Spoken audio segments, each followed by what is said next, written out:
আমার ভাইরা, আল্লাহ রসুলের সুমহান আদর্শ থেকে আমরা মুসলমান পরম সহিংসতা শিখেছি। আমরা অন্য ধর্মের মানুষের গায়ে হাত দেই না, কোন পূজা মণ্ডপে আমরা বাধা দেই না, রথযাত্রাতে বাধা দেই না। কিন্তু কিছু লোক মাঠে নেমেছে, অধিকার চায়। অধিকার চাইবেন ভালো কথা, অধিকার যেন স্বাধিকারে পরিণত না হয়। পার্শ্ববর্তী রাষ্ট্রে তাকিয়ে দেখেন, সেখানে মসজিদকে ভেঙে মাটির সাথে মিশিয়ে দেওয়া হয়, মুসলমানকে আগুনে জ্বালিয়ে হত্যা করা হয়, উড়ন্ত প্লেনে চলন্ত বাসে মুসলিম মা বোনদের ধর্ষণ করা হয়।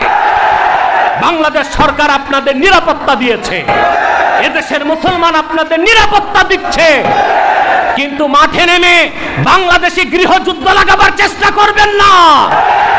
বাংলাদেশের উন্নতি অগ্রগতি দেখে পাশের দেশের শত্রুর মাথা খারাপ হয়ে গিয়েছে, বাংলাদেশে অরাজকতা সৃষ্টি করতে চায়। 14 কোটি মুসলমান হুঁশিয়ার করে দিচ্ছে হিন্দুস্তানকে, বাংলাদেশের স্বাধীনতা সার্বভৌমত্ব রক্ষায় 14 কোটি মুসলমান আরেকবার রক্ত দিতে প্রস্তুত আছে।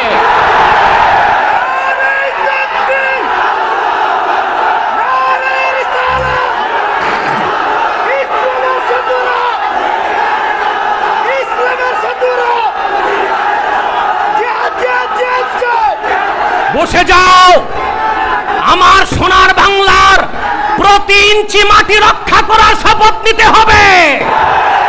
সারা বাংলায় কোরআনের রাজ কায়েমের শপথ নিতে হবে। মনে রেখো, মনে রেখো, আমরা সন্ত্রাসকে ঘৃণা করি, জিহাদকে ভুলে যাই না। মাতৃভূমি রক্ষার আন্দোলনকেও হাদিসে জিহাদ বলা হয়েছে। সেজন্য আমাদের প্রস্তুত থাকতে হবে।